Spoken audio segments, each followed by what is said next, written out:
warahmatullahi wabarakatuh. Alhamdulillahi rabbil alamin, wassalatu wassalamu ala asyrafil anbiya'i wal mursalin wa ala alihi wa sahbihi ajma'in. Rabbi syrah li sadri wa yassir li amri wahlul 'uqdatam min lisani yafqahu qawli. Allahumma salli ala sayyidina Muhammad, Allahumma salli ala sayyidina Muhammad, Allahumma salli ala sayyidina Muhammad wa ala ali sayyidina Muhammad. La ilaha illallah al-azimul halim, la ilaha illallah rabbul arshil azim, la ilaha illallah rabbus samawat wa rabbul ard wa rabbul arshil karim. A'udzu billahi minasyaitonir rajim. Minha khalaqnakum wa fiha nu'idukum wa minha nukhrijukum taratan ukhra. Sadaqallahul azim. Wa ba'du, alhamdulillah. Pertama dan selamanya syukur pada Allah Subhanahu wa taala. Yang saya hormati Tuan Pengurusi Surau Al-Khairiyah, Ahli Jawatan Kuasa, Tuan Imam, Tuan Bilal, Muslimin dan Muslimat. Muslimat ada tak? Tak ada. Oh, tak ada. Muslimin dan tuan-tuan yang dirahmati oleh Allah Subhanahu wa taala. Mudah-mudahan pertemuan kita pada malam ini dirahmati dan diberkati oleh Allah Subhanahu wa taala. Dan tahniah diucapkan kepada tuan-tuan yang hadir pada malam ini untuk sama-sama kita mengimarahkan rumah Allah, duduk untuk sama-sama berada dalam majlis ilmu, dan mudah-mudahan dapat kebaikan pada kita pada malam ni, insya-Allah. Dan apa khabar tuan-tuan? Lama tak datang ke surau tuan-tuan. Pasal lah datang sebelum PKP kot, lama lah, bulan 3 kot lebih kurang. Lama tak mai, jalan pun lupa. Rasa macam jauh je nak mai tadi. Kan, selama tak mai. Saya sampai sini tadi dekat Taman Selayang Permai ni lebih kurang dalam 7.25. Saya sempat hantar baju Dobi tu, Dobi warna kuning depan, sempat hantar tu. Saya balik lagi ambil. Saya pesan dekat orang yang ada situ, saya kata nanti tolong pindahkan, bila mana dia dah siap basuh, pindahkan ke kering, lagi saya ambil kan. Sibuk sampai tak tempat basuh kan. Tapi saja nak try kita basuh ni, basuh JC bola kan, basuh situ. Saya cuba lawa dia punya Dobi, dah singgah ajak tadi. Jadi tuan-tuan yang dirahmati Allah, dan pada malam ni seperti mana yang ada di poster tersebut, kita bakal membicarakan berkenaan dengan amalan yang nampak biasa, amalan yang orang nampak serupa amalan biasa, macam tak ada apa-apa, tapi sebenarnya besar ganjaran dan besar kebaikannya di sisi Allah Subhanahu wa taala. Dan walaupun orang kata amalan yang bakal kita sebut pada malam ni nampak kecil, tetapi sebenarnya amalan itu sangat-sangat bermanfaat. Dan bila mana dilakukan amalan tersebut, ada benda-benda yang baik Allah nak berikan kepada kita. Rasa-rasanya amalan yang bakal saya sebutkan sebentar lagi, tuan-tuan rajin buat. Tapi kadang-kadang ada orang yang nampak seperti mana dia kata tak buat pun tak apa kot, tak payah buat aku nampak macam biasa sangat, tapi hebat ganjarannya. Apakah amalan tersebut? Dan sebelum kita masuk pada amalan yang bakal disebutkan, kebiasaan manusia ni, fitrah dia memang suka satu benda yang buatnya itu tak payah sangat, tetapi hasilnya itu sangat-sangat lumayan. Dia memang suka. Dia buat benda kecil tetapi amalan hasilnya lumayan. Dia buat kerja itu sikit, dia buat kerja itu biasa, tetapi upahnya itu hebat, lebat. Hak tu dia suka. Sama macam yang bakal kita bincangkan. Buatnya itu kadang-kadang tak sampai 30 minit, kadang-kadang tak sampai 1 jam, kadang-kadang hanya dalam beberapa detik sahaja, tetapi ganjarannya itu cukup hebat. Siapa yang memahami je yang dapat mengetahui. Baik, apakah amalan yang bakal disebutkan?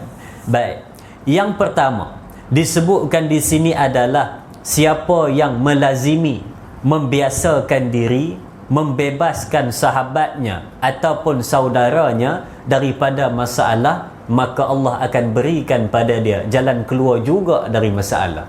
Orang pada hari ni dia jenis tak kisah kalau orang ada masalah. Dia jenis pergi tengok jiran sebelah rumah, kawan di tempat kerja, orang yang duduk sama-sama di surau. Dia tengok sahabat dia, dia tengok kawan dia nampak muka lain sikit. Orang ni kadang-kadang Dia tengok pada muka. Sebab tu muka ni dia ada satu peranan hebat. Orang kadang-kadang dia tengok muka pun orang boleh tahu apa mood kawan. Sebab tu tuan-tuan belajar ilmu kehidupan, daripada muka boleh tahu apa yang ada dalam hati, apa yang ada dalam fikiran. Kawan kita ni dia jenis happy, dia jenis gembira, dia jenis seronok. Bila jumpa dengan dia, kita seronok, dia pun seronok. Tapi tiba-tiba satu hari bila mana dia datang jumpa dengan kita, muka masam. Muka masam, muka tak menyeronokkan, muka tu macam ada masalah, berkerut dahi, kadang-kadang muka tu tak senyum langsung. Daripada muka kita boleh tahu dia ada masalah. Berapa ramai orang yang bila mana ada orang datang pada dalam keadaan muka bermasalah, muka dalam keadaan tak tenang, berapa ramai kita yang pergi tanya. Kita pergi duduk senyap fikir, tengok ada apa dekat dia ni, nampak lain macam muka tak berapa senyum ni, ada apa ni. Kita pun habis sembahyang maghrib, kita pergi jumpa dengan dia, duduk sebelah dia, kita tanya. Kita kata, Mat, kenapa tengok hari ni lain pada lain? Dia kata, tak ada apa Kamal oi. Oh, mana kawan kita seorang tu? Hari tu saya pergi Jabatan Kerja Raya jumpa dia. Apa nama dia lupa? Azlan. Azlan. Oh, nama glamour. Oh, Azlan. Jumpa dia tu. Saya kata macam pernah aku tengok orang ni kat mana? Dia kata, wah, kadang nandu aku leh je. Cakap banyak. Oh, hebat sungguh dia. Mana dia lama tak jumpa. Baik. Kita pun bagi tahu. Kita tanya kat dia, ni lain macam muka ni macam ada masalah je ni, ada apa? Dia kata tak ada apa. Kita pun sebut mana boleh tak ada apa. Selalu hang ni jenis gembira, jenis seronok, jenis happy, jenis gelak selalu. Tapi malam ni nampak muka macam ada masalah. Ada apa? Lalu bila mana kita tanya 2 kali macam itu, dia akan cerita apa masalah yang dia ada. Dia pun cerita, dia kata, yalah, aku ni 3 bulan PKP tu kena buang kerja dah. Tak ada kerja sekarang ni, hutang banyak ni, tak bayar ni, macam mana ni? Aduh, macam mana ni? Waktu ni tuan-tuan, berapa ramai orang yang boleh sebut satu ayat, tak apa, meh aku tolong. Berapa ramai yang boleh sebut perkataan, tak apa, mai aku tolong. Tak pun dia sebut, tak apa, kalau ada masalah, mai aku bantu. Tak ramai yang boleh sebut. Tapi yang ramai lagi, bila mana orang ada masalah, dia menambahkan lagi masalah orang. Sebab tu Nabi pesan pada kita, 6 hak Muslim sesama Muslim, kita ambil yang nombor 3. Nabi sebut, bila mana ada seorang daripada sahabat kamu yang datang pada kamu minta nasihat, maka nasihati dia. Nasihat juga adalah satu benda yang ringkas, kecil, tak payah nak dibuat, tetapi manfaatnya, hasilnya cukup-cukup besar. Sebab dia datang bukan nak minta benda yang mahal-mahal, tapi dia hanya minta nasihat untuk meredakan hatinya. Nasihat ni tak semestinya bagi tu terus selesai masalah. Nasihat ni adalah bila mana dia datang pada kita, dia minta nasihat, ayat yang kita bagi itu bila mana dia beredar daripada jumpa dengan kita, dia rasa tenang. Tu nama dia nasihat yang baik. Ni bila mana dia jumpa dengan kita, minta nasihat, bila dia beredar daripada kita, lagi tambah masalah dia. Nabi pesan pada kita, bila datang dia minta nasihat, bagi. Walaupun kamu hanya sekadar mengucapkan perkataan, sabar. Jangan kita kata, tak tahu mana aku tahu kan, hang punya masalah, hang punya masalah, aku pun ada masalah, mana aku tahu masalah hang, mampu kan hang? Takkan nak kata gitu. Cukuplah sekadar berkata, sabarlah, tenanglah, nanti adalah tu benda baik datang tu, nanti adalah rezeki nak datang tu.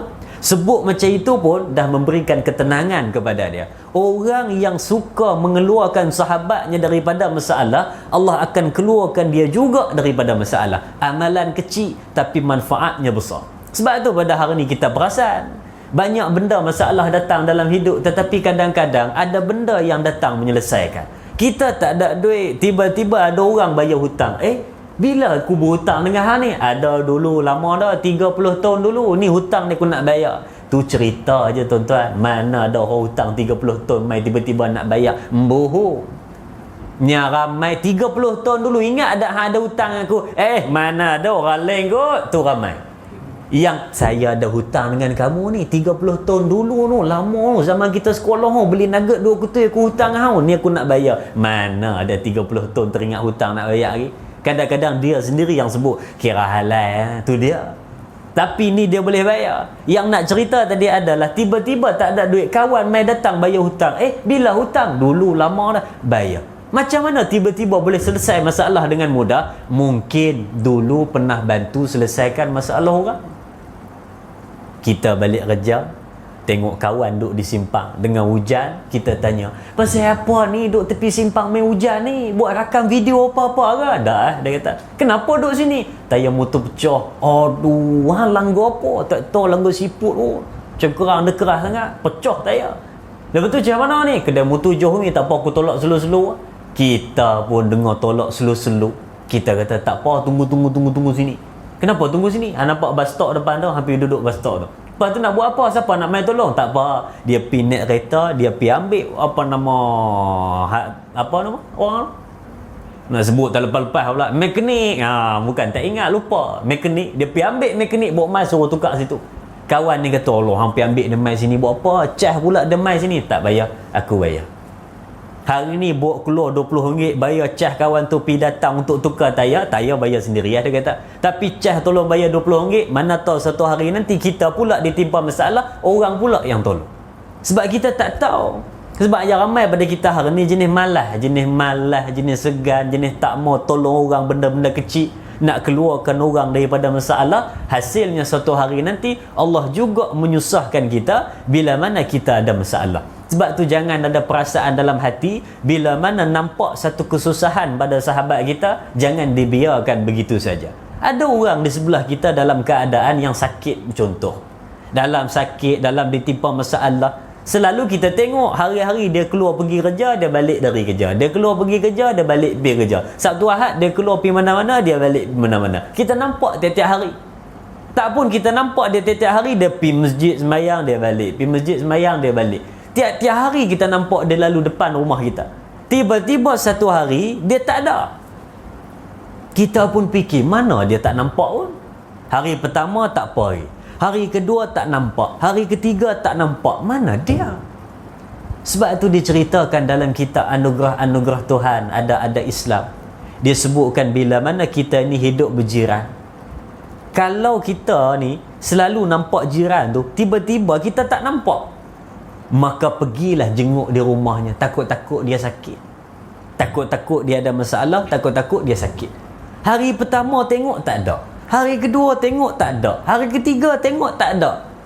Hari ketiga tu pergilah ke rumah dia, pergi ketuk pintu, tanya, Assalamualaikum, Assalamualaikum, Assalamualaikum. Dia pun berbunyi slow aja, bunyi di tingkap, Waalaikumsalam. Ada apa, siapa mai? Saya ni. Buka-buka pintu, kita tanya, pasal apa ni lama tak nampak, 3 hari tak nampak-nampak. Oh, ada pintu ke situ? Oh, ada pintu. Oh, tu pintu belakang. Dia dah lama tak nampak, 3 hari tak nampak, pergi mana? Dia kata, ya demam panas. Demam panas dah 3 hari dah terlentar di rumah. Duduk sorang-sorang, nak keluar pun tak larat, nak makan apa yang ada je lah. Kita pun kata, loh, kenapa tak bagi tahu? Dia kata, malas nak menyusahkan orang. Kita pun bila mana dah tahu dia sakit, takkan nak dengar cerita saja. Pilah bawa dia pergi klinik, pergi belikan dia ubat, bantu dia untuk dia menyesuaikan diri dalam keadaan sakit tersebut. Orang hak macam ini besar ganjaran. Tetapi yang ramai bila tak nampak, kita kata lantak pergi ke dia, tak pergi timbul tu. Tak pernah cek pun adakah jiran di sebelah, adakah kawan, adakah orang yang rapat dengan kita, sihat ke tidak, makan ke tidak, bagus ke tidak, elok ke tidak, boleh bangun ke tidak, sakit ke, cedera ke apa ke, tak pernah dia tengok. Orang hak macam ini jaga-jaga. Takut-takut bila mana dia juga ditimpa dalam keadaan kesusahan, tak ada pula orang nak bantu pada dia. Islam ajarkan kita satu sifat yang disebut sebagai ihsan kepada sesiapa. Ini nombor 1. Benda yang dibuat itu kecil, tetapi sebenarnya ada manfaat yang besar daripada benda tersebut. Baik, yang kedua. Yang kedua adalah, yang ini ramai orang suka buat, tetapi dia tak tahu ada ganjaran yang besar di sebaliknya. Nombor 2 adalah mendoakan orang lain. Sama ada dalam keadaan orang tu tahu ke, orang tu tak tahu ke, mendoakan orang lain. Tetapi yang mana lebih bagus di antara dua? Mendoakan orang lain dalam keadaan dia tahu, dan yang kedua mendoakan orang lain dalam keadaan dia tak tahu. Yang mana lagi bagus? Yang jawapan dia adalah nombor 2, mendoakan orang dalam keadaan dia tak tahu. Sebab beza doa orang yang doa dalam keadaan orang tu tak tahu dengan orang tu tahu, beza. Depan-depan orang kita doa, kawan ni kata, tolonglah doa kat saya, awak ni mai rumah saya musafir ni, doa mustajab ni, doakanlah saya. Kita pun doa, ya Allah, murahkanlah rezeki sahabat saya ni, bagilah dia kemewahan, bagilah dia kebahagiaan, ya Allah, panjangkan umurnya dalam keberkatan, ya Allah, amin. Kita doa depan dia, memang kita doa hak sungguh-sungguh, memang hak jenis baik-baik semua bagi. Tapi berapa ramai orang yang boleh doa di belakang orang lain dalam keadaan hak bagus-bagus. Punya banyak benda nak didoa pada diri sendiri, tiba-tiba duk senyap seorang-seorang pi doa untuk orang lain. Sebab tu yang dikatakan lagi bagus hak yang tu. Bukan kata hak awal tu tak bagus, sama bagus. Tetapi yang lebih hebat adalah doa dalam keadaan orang tu tidak tahu dia sedang didoakan. Punya banyak doa, boleh doa untuk diri sendiri, tapi dia doa untuk orang lain. Ni nama dia manusia yang tidak tamak.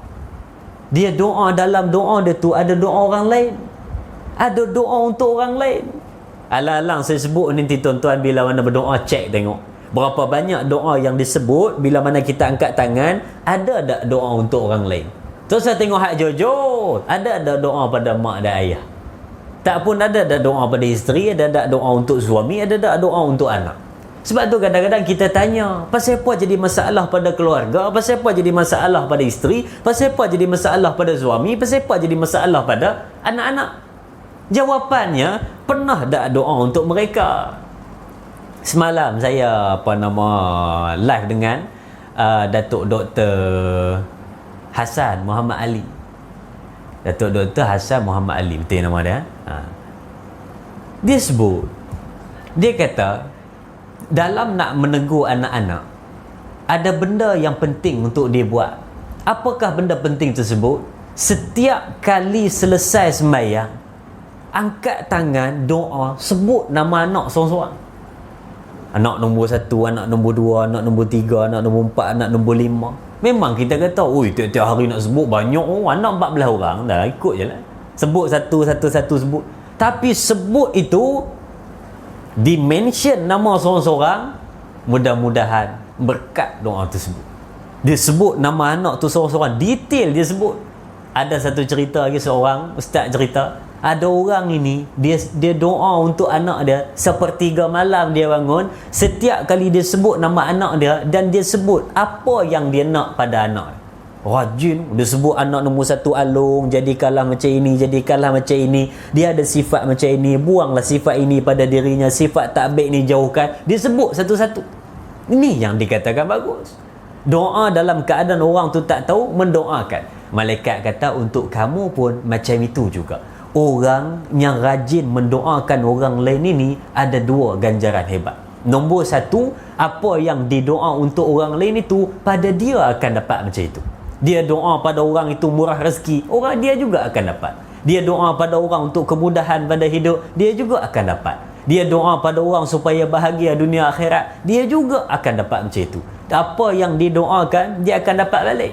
Dan ganjaran yang kedua adalah bila mana di sana orang hak macam ini, dia selalu ingat pada orang lain, tidak mungkin Allah akan lupa pada dia. Sebab dia ni banyak benda yang nak diingat pasal diri dia, tetapi kenapa dia boleh ingat pada orang lain? Ni nama dia orang yang selalu mengingati makhluk Allah, Allah akan ingat pada dia. Hebat. Tapi nak dapat satu sifat yang selalu ingat pada orang lain bukan senang. Dalam keadaan kita banyak benda yang nak diminta, tetapi kita boleh tolong minta pada orang lain, bukan calang-calang sifat. Sebab tu dikatakan tadi, amalan yang nampak seperti mana kecil, tetapi sebenarnya apa yang dibuat tersebut hasilnya cukup besar. Baik, itu yang kedua. Apakah amalan yang kecil tetapi pahalanya cukup besar? Yang ketiga yang nak disebutkan, amalan yang kecil, nampak kecil tetapi ganjarannya cukup besar adalah yang ketiga ini, sebaik-baik sedekah, namanya adalah memberi makan. Nampak kecil je. Sebab ada orang yang dia faham bagi makan ni mesti hak besar-besar. Mesti hak besar-besar, buat kenduri, bagi jamuan hak besar-besar, lauk macam-macam jenis. Bukan hak tu. Yang tu bonus. Tetapi yang disebutkan kecil itu adalah bila mana ada sahabat kita sedang haus, dibawakan sebotol air, diberi pada dia minum. Walaupun nampak hanya air kosong, tetapi hebat ganjaran itu adalah dia menghilangkan dahaga sahabat. Ada pula orang dalam keadaan lapar. Orang dalam keadaan lapar, tidak apa yang nak dimakan. tetapi dia datang membawa makanan, orang hak macam ini hebat ganjaran dia. Sebab tu tuan-tuan, nak dapatkan keberkatan, nak dapatkan satu kehebatan, nak dapatkan kemurahan pada rezeki, rajinlah memberi sesuatu yang disukai ataupun disayangi kepada orang lain. Rajin bagi. Dan sebaik-baik memberi adalah bagi makan. Sebab tu diceritakan oleh Nabi Muhammad SAW di dalam satu hadis yang tuan-tuan memang ingat tentang hadisnya, tetapi saya bawa lagi pada malam ni sebagai ulang kaji. Baik, disebutkan oleh Nabi Muhammad SAW ada 4 perkara yang bila mana kamu buat, kamu akan dapat masuk syurga dalam keadaan sejahtera. Nabi sebut, bagi salam, bagilah orang makan, sambunglah silaturahim, solat malam tak kala orang lain sedang tidur. Nombor 2 Nabi sebut, bagi makan. Sebab kalau kita kata amalan bagi makan ini ganjarannya biasa-biasa, tak ada besar mana pun, takkan Nabi letak dalam 4 benda bila mana kamu buat syurga menanti. Sama juga ada dalam satu hadis lain, Nabi ceritakan kepada kita bila mana Nabi cerita kepada sahabat-sahabat tentang syurga. Nabi kata dalam syurga ada bilik-bilik, ada kamar-kamar, ada bilik-bilik yang cantik, bilik-bilik yang indah. Lalu sahabat tanya, untuk siapa bilik tu? Nabi kata untuk 4 jenis manusia. Bilik itu, kata Nabi, hebatnya bilik itu, indahnya bilik itu, orang di luar nampak apa yang ada di dalam, orang yang di dalam nampak apa ada di luar. Kaca-kaca. Oh, lawa. Sahabat tanya, untuk siapa? Untuk 4 jenis manusia. Siapakah dia? Baik, dia lebih kurang macam hadis tadi, tapi dia cuma tukar satu je. Yang 4 jenis manusia yang bakal dapat bilik tadi adalah, nombor 1, mereka yang melazimi puasa, mereka yang suka puasa. Ni nombor 1. Hak nombor 2, mereka yang gemar memberi orang makan. Yang ketiga, mereka yang menghubungkan silaturahim. Dan yang keempat, mereka yang sembahyang malam. Beza dia tang satu ya. Tang salam dia tukar dengan puasa.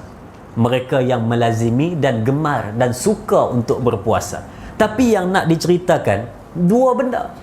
2 benda tadi, suka bagi orang makan, dia suka memberi, suka bagi, dan kita malam ni bahagikan kepada 2. Memberi makan kepada manusia dan juga memberi makan kepada makhluk Allah. Tuan-tuan, disebutkan di dalam kitab 40 hadis penawar hati, bagi rujuk dalam tu, minta maaf saya terlupa hadis nombor berapa, tapi tuan-tuan pergi rujuk, ada satu hadis Nabi ceritakan ada manusia yang mana dia ini diazab oleh Allah sebabnya apa? Dia bela haiwan peliharaan tetapi tidak diberi makan.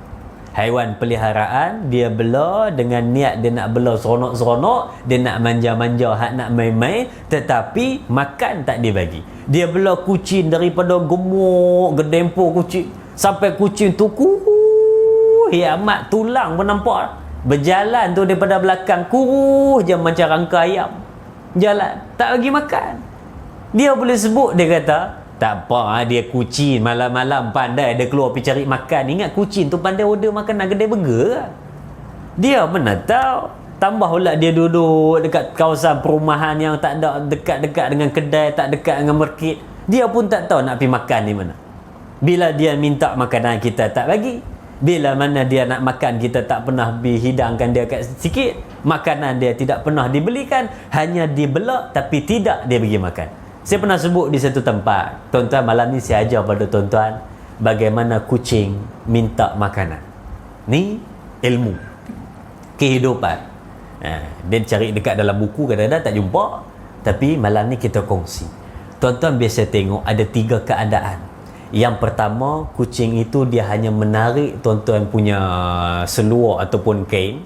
Dia tarik sikit, dia tak tarik habis kain, dia tarik sikit ya kain, cakar sikit kain. Itu satu. Yang kedua, dia naik di atas paha, dia tengok muka.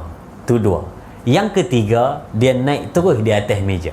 Tuan-tuan kena faham 3 ni. Apa maksud di sebalik dia buat? Yang pertama, dia hanya tarik di bahagian bawah.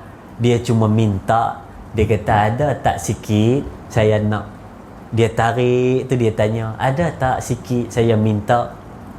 Lepas tu kita tak bagi, kita buat tak layan. Lepas tu dia naik atas paha. Bila dia naik di atas paha, dia kata, saya betul-betul nak ni. Dia tengok muka. Kadang-kadang kita tak faham. Dia sebut, saya betul-betul nak ni. Tadi dia tanya, dia naik tu dia betul-betul nak. Yang ketiga, kalau tuan-tuan tak bagi gak, dia panjat. Maksud dia, aku ambil sendiri lah, lambat sangat nak bagi, tak bagi-bagi. Dia panjat naik sendiri, pum, dia bawa lari. Sebab tu sebelum dia panjat naik di atas, dia bagi dulu masa dia di bawah. Kita jenis tak boleh. Jenis, nampak je kucing tak boleh. Hari tu saya ingat lagi masa saya darjah 2. Saya darjah 2, umur berapa darjah 2, tak ingat 8 tahun tu. Umur darjah 2. Cikgu saya sebut, dia kata, kucing ni bila mana kita bagi dia makan, dia takkan minta dah. Kita pun sampai ke besar ingat benda tu betul. Rupa-rupanya yang dimaksudkan bila mana kita bagi dia tak minta dah adalah kita faham sekali kita bagi dia takkan minta dah. Tapi kita buat di rumah, kita bagi habis dia minta balik. Betul tak? Betul. Tapi yang cikgu tu maksudkan adalah kita dulu tak faham. Rupa-rupa yang dimaksudkan adalah bila mana dia minta kita bagi dia tak minta dah adalah kita dah bagi dia makan, sebab tu dia tak minta dah. Tapi bila mana habis dia minta lagi. Tu maksud dia. Tapi kita faham benda lain. Tapi bila tuan-tuan nak belajar berkenaan dengan kucing, banyak benda. Boleh buat satu kuliah Maghrib, sejam setengah boleh jadi tentang kucing saja. Daripada perangai dia, daripada cara hidup dia, daripada dia punya hati, daripada cara dia minta maaf, terima kasih, ucap minta sesuatu, semua ada. Oi, hebat. Satu makhluk yang disebut sebagai kucing. Sebab tu Abu Hurairah suka kat dia. Abdul Rahman bin Sakrun suka dekat kucing. Sebab tu dipanggil namanya Abu Hurairah, bapa anak kucing. Sebab kucing ini adalah satu makhluk haiwan yang memahami ada apa di dalam hati manusia. Namanya kucing, cat ataupun kitten. Baik, okey, selesai. Baik, yang dimaksudkan tadi adalah satu saya sebut, memberi makan kepada haiwan. Jangan dibela sahaja tapi tidak diberi makan. Daripada ganjaran yang kecil, pahalanya besar, bertukar kepada amalan yang kecil tapi azabnya cukup-cukup berat. Baik, hati-hati. Yang kedua, tentang bagi makan kepada manusia. Ini kita hurai sekali lalu sahaja sebab kita pun tahu dah. Bagi makan, kalau tak ada nak masak apa-apa, pergi belanja di kedai. Kalau tak ada duit nak belanja, kita masak sendiri. Bagi makan. Yang terbaik bukan yang sisa. Yang terbaik yang kita sedap-sedap nak makan, kita boleh bahagi dua bagi pada orang. Bukannya yang dah tak nak makan, yang nak dekat-dekat tarikh luput, yang dah rosak, yang tu dibagi pada orang. Sebab tu yang dimaksudkan saya katakan tadi. Kita nak satu ganjaran yang kecil dibuat tetapi amalannya besar. Tak nak kita buat satu benda yang nampak remeh tetapi azabnya cukup besar. Hak tadi, dia ada makanan 3. Satu yang dah rosak, yang kedua yang tak habis, yang ketiga yang dia dah tak mau, memang tak mau sungguh. Yang ni yang dibagi pada orang, memang nampak elok tetapi tak berapa cantik. Yang dia dah tak nak. Dia makan, tak habis makan. Aduh, kenyang. Lalah kali nak buang sayang, dia bagi pada orang sebelah rumah. Tak cantik hak ni. Yang kedua, nak dekat-dekat tarikh luput. Beli Maggi punya banyak di rumah, bubuh susun di atas mari, tengok lagi 3 hari nak tarikh luput. Nak buang tak sampai hati, kata boleh makan lagi ni. Kawan kata tak boleh 3 hari kita tarikh luput ni banyak ni, macam mana ni? Last sekali pergi bagi pada orang. Dia kata nak saya bagi. Kawan tu seronok. Last sekali pergi sebut, nak tarikh luput lah tu aku bagi tu. Kalau elok lagi aku makan. Dia sebut nak tarikh luput dah tu aku bagi tu. Kalau elok lagi aku makan. Ni tak cantik, nombor 2. Yang ketiga yang tak cantiknya adalah yang kita dah tak mau. Yang kita dah tak mau. Kadang-kadang nak dekat basi baru bagi. Yang dah tak mau, dah bau macam-macam, hak tu dia bagi.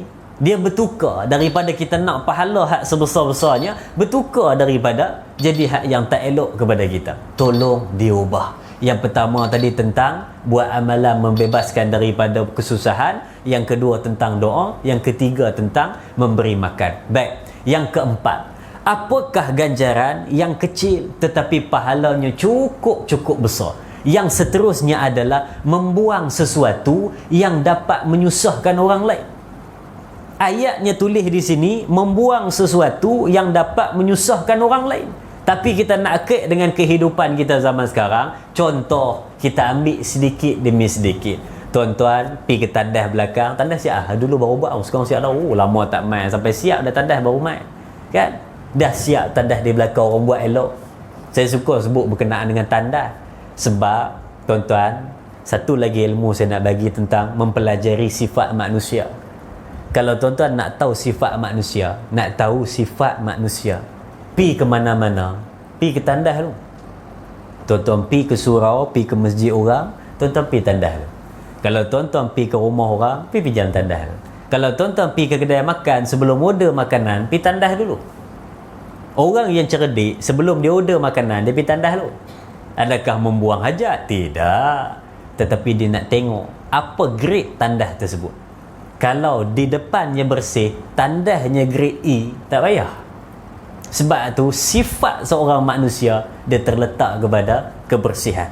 Nak tengok kebersihan kat mana? Jangan tengok di tempat hak jenis ramai orang. Tengok tempat yang ada di belakang. Sebab tu di situ kena hati-hati, rajin-rajin bersihkan. Tuan-tuan, tandas tu kita pakai, kita guna, habis kita guna, kita keluar. Manusia yang cerdik adalah dia masuk ke tandas dalam keadaan dia nak tandas tu bersih, dan dia nak juga keluar daripada tandas tu bersih, sebab dia tahu lepas dia ada orang nak guna. Tapi hak jenis kita zaman sekarang, kita nak masuk dalam keadaan bersih tapi keluar dalam keadaan lantak pi, pandai-pandai orang lepas aku, nak pakai lagu mana, pandai-pandai dia bersihkan. Ni tak berapa cerdik. Hak jenis bagus dia bersihkan sebelum dia keluar, seperti mana dia nak masuk balik tempat tu. Yang dimaksudkan tadi, membuang sesuatu yang dapat menghalang orang lain daripada senang kehidupan. Salah satunya tadi, masuk-masuk, ya Allah, macam-macam dia tinggal dalam ni. Aduh, nak kena bersihkan dulu pula baru boleh guna. Aduh, menyusahkan orang tak? Menyusahkan. Sama agak kadang-kadang di parking, kan? Di parking motor, kadang-kadang parking kereta. Dia dah tulis situ parking penceramah, jangan dia boboh kereta kita. Kan? Ni contoh, tidak ada kena-mengena antara hidup dan yang telah mati, tak ada. Tapi saja sebut je lah, kan? Orang dah boboh parking elok-elok, satu-satu motor masuk, dia main lambat, dia bersilang belakang motor orang. Dia kunci handle pula tu. Dia duduk di dalam punya lama dengar kuliah, kawan nak balik tak boleh-boleh. Kawan isteri dah telefon, bang cepat balik bang. Oh, cepatlah balik. Kenapa suruh cepat? Tak tahu, orang nak tengok cerita, nak buka TV tak tahu tang mana dia punya tempat tekan, dia cepatlah balik. Lah kali kawan nak kono tak boleh, nak kono tak boleh. Depan ada pagar, belakang ada motor dia, nak keluar tak boleh. Lah kali balik jalan kaki kawan. Boleh jalan kaki, motor tinggal sebab ni motor kawan ni hak parking jadi menyusahkan orang. Tolong bila mana nak letakkan sesuatu bagi mudah kepada orang lain. Ada pula kita tengok, oi licin tu lantai tu, licin lantai tu. Lah kali kita pergi ke belakang ambil mop bagi hilang licin tu, sebab kita takut ada orang tergelincir sebab licin tu. Nampak kecil, tetapi sebenarnya dua. Yang pertama, prihatinnya terhadap saudara, sayang sungguh kepada saudaranya, takut saudaranya licin jatuh. Yang kedua adalah dia menghilangkan orang tersebut daripada terkena bahaya. Orang macam ini pahala besar. Sebab tu kalau diceritakan pada kita, sedekah itu ada banyak. Di antaranya juga termasuk dalam golongan, bila mana dia lalu di jalan, dia nampak ada duri yang menghalang di jalan, dia ubah itu juga benda yang kecil tetapi besar pahalanya, termasuk dalam sedekah. Tuan-tuan keluar pergi ke jalan, tengok-tengok ada lori kayu, bawa kayu, jatuh kayu tu tengah jalan. Kita kata tak apa, nipis je pun kayu tu, nipis je pun kayu tu. Tapi dia ada orang yang dia pergi buang sebab dia takut. Dia kata kalau orang yang dewasa langgar, tak apa, okey, dia tak ada apa-apa. Kalau budak-budak hak bawa basikal, kalau dia langgar tiba-tiba jatuh, tak ke menyesal. Sebeloknya dia ubah dulu sebelum jadi apa-apa. Kalau itu sebelum jadi, bukan setelah jadi. Sama agak tuan-tuan duduk di taman kita tiap-tiap hari, lalu pergi surau, tengok-tengok ada satu lubang di tengah jalan. Ada lubang di tengah jalan. Kita pun kata, besar lubang ni, kalau kena ni jatuh ni. Waktu Zuhur nampak kata, kalau kena ni jatuh ni. Mai Asar sebut lagi, tak nampak ada lubang depan tu. Itu kalau kena tu jatuh tu. Mai sembahyang Maghrib nyimbang dia, tak nampak ada lubang depan tu. Itu kalau kena tu jatuh tu. 3 tahun duk sebut. Tak ada siapa-siapa yang tolong ubah. Ada orang yang jenis bagus perangai, dia pergi beli kon. Bukan kon aiskrim hak jenis kurang-kurang, bukan kon tu 3 hari apa 3 minit cair ya. Dia beli kon hak warna oranye tu, dia pergi letak tutup lubang, pam dia letak. Punya prihatin dia letak.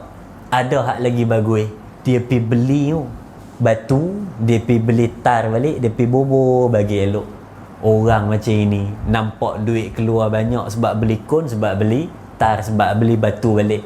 Tetapi ganjarannya apa? Sama juga dua. Satu, dia menyelamatkan orang lain daripada terkena bahaya. Yang kedua, prihatinnya dia terhadap saudaranya. Orang macam ini kadang-kadang dah pupus di zaman 2020 ni. Tetapi kita di sini Taman Selayang Permai kita hidupkan. Manusia yang sering melakukan satu perkara yang kecil tetapi impaknya cukup besar kepada orang lain. Jom kita buat. Sebab tu apa-apa nampak di taman kita, ada apa nampak di tempat kita yang boleh menyebabkan orang lain berada dalam kesusahan, jom hilangkan. Ada nampak daun kayu, jenis kalau nak keluar simpang daun kayu tu tutup jalan, tak nampak ada kereta di mai daripada depan. Jom sama-sama hari Ahad lepas bayang subuh, kita seorang pergi sponsor tangga, seorang pergi sponsor gergaji, hak tuan Kamal pergi naik atas pergi potong. Itu bagus. Pergi bagi hilang benda-benda yang menyebabkan orang jadi susah. Yang tu kita buat. Sebab kita ni duk pandang benda hak besar-besar nak buat, tak boleh buat, tak payah buat lah. Tapi benda kecil, banyak lagi benda yang kita boleh buat untuk memberikan pada kita satu benda yang disebut sebagai pahala yang besar. Baik. Dan kita tutup dengan yang kelima pada malam ni, berkenaan dengan amalan yang kecil tetapi sebenarnya cukup besar. Yang kelima adalah memberi sesuatu hadiah yang dapat menggembirakan hati. Kecil. Saya suka sebut benda ni, yang kelima ni suka sebut. Saya suka sebut bila mana saya pergi sekolah-sekolah buat program motivasi dengan budak-budak, mak ayah ada di belakang. Suka sebut yang kelima. Sebab saya katakan di sini, tuan-tuan, kalau nak memberikan kegembiraan kepada orang, tak payah beli benda yang mahal-mahal, beli benda yang hebat-hebat, beli benda yang besar-besar. Tak payah. Orang ni, dia, contohlah, bila mai hari jadi dia, tak pun ulang tahun perkahwinan tuan-tuan dengan isteri ke, mai tarikh-tarikh hak jenis istimewa ni, dia bukan nak hadiah. Dia nak kita ingat tarikh tersebut. Dia nak ingat tu je. Hadiah dapat bonus. Tapi kalau dapat dia ingat saja tarikh tu, hak tu pun dia dah suka. Sebab tu tuan-tuan, bila mana kita dapat bagi sesuatu walaupun benda tu kecil tetapi tetap menggembirakan orang lain, itu yang kita nak maksudkan adalah memberi kegembiraan kepada orang lain. Amalannya kecil je. Bagi hanya duit RM10 pada anak, bila mana dia dapat keputusan bagus, bagi RM10. Bawa keluar poket bagi RM10. Nah, sebab dapat nombor 1 dalam periksa. RM10 tu tuan-tuan agak dia pakai. Dia tak pakai. Dia bubuh dalam frame, dia simpan dalam bilik. Sebab dia kata, sepanjang hidup inilah first time dapat nombor 1 dan abah bagi hadiah duit RM10. Dia nak pakai, sayang. Sebab mungkin hari lain takkan dapat lagi dah nombor 1. Dan mungkin hari lain takkan dapat lagi dah hadiah pada ayah dia. Mungkin ayah dia lupa, mungkin ayah dia buat tak kisah, mungkin ayah dia buat tak peduli. Tapi dia simpan. Kecil saja benda dia. Tetapi ganjarannya apa? Anak tak keingat pada ayah dia sampai bila-bila. Kadang-kadang pula kita ni jumpa orang mana-mana, kawan kita tiba-tiba dia nak pindah pergi taman lain. Dia nak pindah pergi taman lain. Dah lama duduk sini 30 tahun, 40 tahun. Dia pun kata, aku nak duduk dengan anak aku. Di mana? Duduk di Ampang. Nak pindah dah. Aduh, pah ni payah dah kita nak jumpa. Ya, duduk sana, aku dah duduk sini, dah payah nak jumpa. Kalau selalu duduk di surau, tiap-tiap hari jumpa, ni dah tak jumpa. Lama pula nak jumpa. Dia duduk angkat-angkat barang nak pergi pindah tu. Kita pergi bagi pada dia jam dinding satu. Bagi dia jam dinding. Pop, bagi jam dinding satu. Nah, aku hadiahkan pada dia. Tiap-tiap hari, dia akan tengok jam. Sebab dia ingat pada kawan dia. Dia tengok jam tu, dia teringat pada orang bagi. Dia tengok jam tu, dia teringat pada orang yang bagi. Tak payah benda mahal-mahal. Jam tu hanya RM3.99 saja kedai, RM2. Tapi dibagi pada dia, bukan nilai harga itu yang mahal, tetapi nilai pada orang yang bagi, dan dia bagi dalam keadaan penuh kasih sayang. Hak tu yang orang tu pandang. Sebab tu dia katakan tadi, kecil sahaja benda yang dibagi, tetapi sebenarnya ada ganjaran yang besar di sebalik dia. Jadi tuan-tuan, kita nak tutup dengan satu ayat. Ringkas sahaja ayatnya, tetapi balik nanti kita boleh fikir adakah benar ataupun tidak. Ramai orang yang mana dia ini sibuk mengejar melakukan benda-benda yang besar, tetapi tidak tahu adakah ganjarannya dapat ataupun tidak. Tetapi tidak ramai manusia yang nak melakukan setiap peluang kebaikan yang sampai kepada dia, walaupun sekecil-kecil perkara yang sebenarnya dia nampak kecil pada mata kasar, tetapi sebenarnya cukup besar ganjarannya di sisi Allah Subhanahu wa ta'ala. Jadi kesimpulannya, ambillah peluang, setiap peluang yang Allah bagi kepada kita untuk buat kebaikan, dan kita tak tahu amalan kebaikan yang mana bakal memasukkan kita ke dalam syurga dan dapat memberikan keampunan Allah Subhanahu wa ta'ala kepada kita. Jadi tuan-tuan, sebelum saya tutup kita punya kuliah pada malam ni, saya nak war-warkanlah kepada tuan-tuan, sebab tadi pun kita bincang tentang amalan yang sedikit tetapi besar maknanya. Di sini Kiswah Zainab dia ada buat satu promosi untuk wakaf kain kafan. Wakaf kain kafan tuan-tuan, kan menggerunkan kan, wakaf kain kafan. Jadi harganya kalau sekotak adalah 270. Tetapi kalau tuan-tuan nak berwakaf, ambillah satu bahagian hanya RM53. Kalau cukup 5 bahagian, kita akan berikan kepada mana-mana masjid ataupun surau. Kalau tuan-tuan nak wakafkan kat sini pun boleh, kan?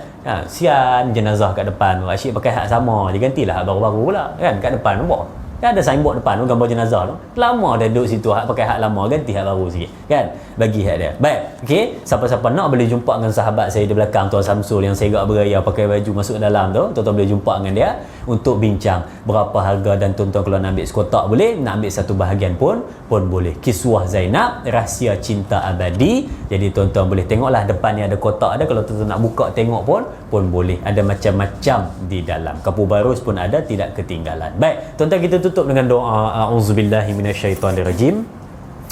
Bismillahirrahmanirrahim. Alhamdulillahirabbil alamin, wassalatu wassalamu ala asyrafil anbiya'i wal mursalin wa ala alihi wa sahbihi ajmain. Allahumma ighfir lana dhunubana wa liwalidina warhamhum kama rabbawna shighara. Allahumma faqihna fid din wa 'allimna ta'wil. Allahumma yassir wa la tu'assir. Allahumma tammim bil khair. Ya Allah, jika ada dalam surah Al-Khairiyah ini yang sakit, kau sembuhkanlah.